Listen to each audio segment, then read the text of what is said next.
দর্শক, বিশ্বকাপ football cover করার জন্য এই মুহূর্তে যুক্তরাষ্ট্রে রয়েছেন আমাদের সহকর্মী রেজওয়ানুজ্জামান। তার সাথে আমরা যুক্ত হবার চেষ্টা করছি। রেজওয়ান, স্বাগত আপনাকে। গ্রুপ পর্বের খেলাগুলো তো জমে উঠেছে, ক্ষণে ক্ষণে রং পাল্টাচ্ছে। একটু জানতে চাইবো যে সমীকরণটা কেমন হতে চলেছে আসলে। Cool body spray, long lasting fragrance.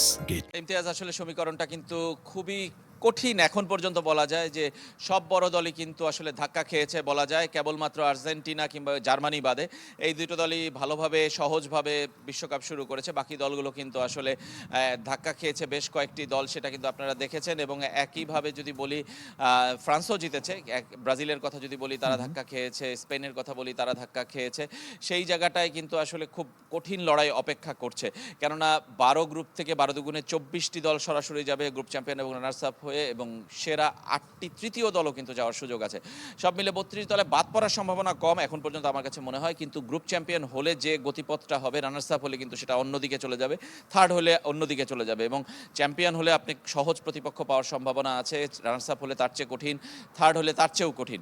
সুতরাং সেই জায়গাটায় দলগুলো নিশ্চয়ই চেষ্টা করবে যে আসলে গ্রুপ চ্যাম্পিয়ন হতে, এবং একদম নিজেদের কনফিডেন্সটা যেমন বাড়ানোর জন্য ঠিক তেমনি পাথওয়েটা ঠিক রাখার জন্য সেই জায়গায় সব দলগুলোরই চেষ্টা করবে। কেবল একটা করে ম্যাচ শেষ হয়েছে প্রত্যেকটা দলের, আরও 2টো করে ম্যাচ আছে গ্রুপের, সুতরাং এখনো অনেক কিছু আসলে বাকি, বলা এখনো খুবই কঠিন। রেজন, আরেকটু বিষয় একটু জানতে চাই। বাংলাদেশ তো আসলে দুভাগে বিভক্ত বলা যায়, আর্জেন্টিনা এবং ব্রাজিল, এবং একদিন পরই ব্রাজিলের খেলা রয়েছে, এবং সেই খেলাটা কতখানি ফাইটিং হতে পারে বলে আপনার কাছে মনে হয়?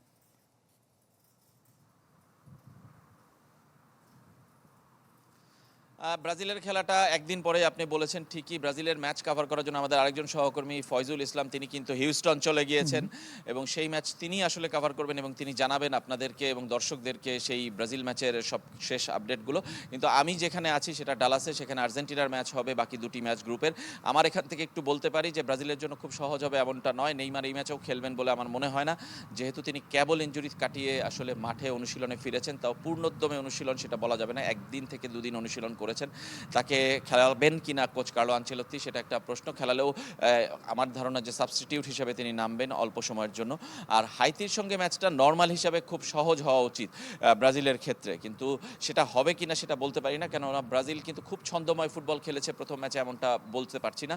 যদিও প্রতিপক্ষ মরক্কো এর চেয়ে কঠিন ছিল, কিন্তু তারপরেও আমার কাছে মনে হয় যে ব্রাজিলের জন্য খুব সহজ হবে না। আবার তাদের ক্ষেত্রেও আসলে প্রয়োজন জয়টা আসলে, কেননা আমি একটু আগেই বলছিলাম যে গ্রুপ চ্যাম্পিয়ন হতে পারলে ব্রাজিলের জন্য কিন্তু পাথওয়েটা একরকম হবে, না হলে তাদেরকে অন্য দেশে যেতে হতে পারে, কানাডায় যেও খেলতে হতে পারে গ্রুপ রানার্স আপ হলে। সেই ক্ষেত্রে কিন্তু আসলে তারা চাইবে যে গ্রুপ চ্যাম্পিয়ন হতে, এবং গ্রুপ চ্যাম্পিয়ন হয়েই কিন্তু বিশ্বকাপ অভিযানে আসলে টিকে থাকতে। প্রথম ম্যাচে যে বাধাটা তারা পেয়েছে সেটাকে আসলে পেছনে ফেলে সামনে এগিয়ে যাবে। এই দুই দেশকে ঘিরেই কিন্তু এখানেও আসলে উদযাপন চলছে। আপনাকে যদি বলে থাকি যে ব্রাজিল এবং আর্জেন্টিনা কিন্তু এই দেশেও, অর্থাৎ যুক্তরাষ্ট্রে আমরা যেসব জায়গায় গিয়েছি সব জায়গায় কিন্তু এই 2 দেশের সমর্থকদেরই আমরা বেশি প্রাধান্য দেখেছি। ইংল্যান্ডের সমর্থক কিছু আছে এর চেয়ে বেশি, কিন্তু আর কোনো দেশেরই আসলে অত বেশি সমর্থককে আমাদের চোখে পড়েনি। সব দেশেরই গুটি কয় সমর্থক এসছেন, ব্রাজিল আর্জেন্টিনার সমর্থকই আসলে বিশ্বব্যাপী সবচেয়ে বেশি রেজন, ছড়িয়ে আরেকটা বাংলাদেশের মতো। ছোট্ট বিষয় যদি একটু ছোট্ট করে যদি বলেন, ভিন্ন প্রসঙ্গ যদিও, এই যে বিশ্বকাপকে কেন্দ্র করে 3টি দেশে ভেন্যু এবং এবং পর্যটন নগরী এক প্রকার হয়ে গেছে, বিভিন্ন দেশ থেকে মানুষজন আসছেন, তাদের আনাগোনা কেমন দেখছেন? পাশাপাশি একটু বলবেন যে সিকিউরিটির জায়গাটা কেমন?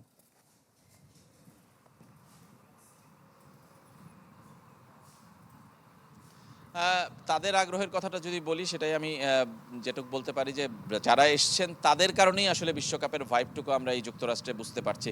যারা ভিনদেশি প্রবাসী এসছেন অন্য দেশ থেকে, কিংবা প্রবাসীরা যারা এখানে থাকেন, যাদের আসলে ফুটবলের প্রতি আগ্রহ আছে, তারাই কিন্তু আসলে সবচেয়ে বেশি ফুটবল নিয়ে মাতামাতি করছেন কিংবা উৎসব উল্লাস করছেন। যারা যুক্তরাষ্ট্রের নিজস্ব অধিবাসী, যারা এখানে বছরের পর বছর থাকে, তাদেরকে খুব একটা আকৃষ্ট করতে পারছে না। আমি এই শহরে আছি ডালাসে আজকে জানেন যে আপনি ফুটবল ওয়ার্ল্ড কাপ চলছে, এবং সেখানে গতকাল ইংল্যান্ড ক্রোয়েশিয়া ম্যাচ হয়েছে। আর্জেন্টিনা পরের ম্যাচটি অস্ট্রিয়ার সঙ্গে খেলবে এই মাঠে, এই শহরেই। এর ছাড়াও এখানে কিন্তু আজকে থেকে মেজর লিগ ক্রিকেট শুরু হচ্ছে, সেটা নিয়েও খুব বেশি আগ্রহ নেই। ক্রিকেটেও এদেরকে খুব একটা আকৃষ্ট করে না, কিন্তু এই শহরে একটা বেসবল ম্যাচ হবে, সেটা নিয়ে তাদের আগ্রহ আকর্ষণ সবচেয়ে বেশি। বুঝতেই পারছেন, আমেরিকান ফুটবল যেটা তাদের নিজস্ব রাগবির মতো যে খেলাটি, সেটি আসলে এখানকার সবচেয়ে জনপ্রিয়, সারা যুক্তরাষ্ট্রেই জনপ্রিয়। বেসবল তাদের জনপ্রিয়, NBA তাদের জনপ্রিয়। সেই জায়গায় ফুটবল এবং ক্রিকেট ক্রিকেট কিন্তু আসলে আমাদের যে ফুটবল এবং ক্রিকেট সেগুলো কিন্তু খুব পরের দিকে তাদের অবস্থান করে। ইমতিয়াজ, এটুকুই আমি বলতে পারি। অনেক অনেক ধন্যবাদ দর্শক। সহকর্মী রেজওয়ানুজ্জামান যুক্ত হয়েছিলেন যুক্তরাষ্ট্রের ডালাস থেকে আমাদের সাথে, সেখানকার সবশেষ আপডেট আমাদের তিনি জানাচ্ছিলেন।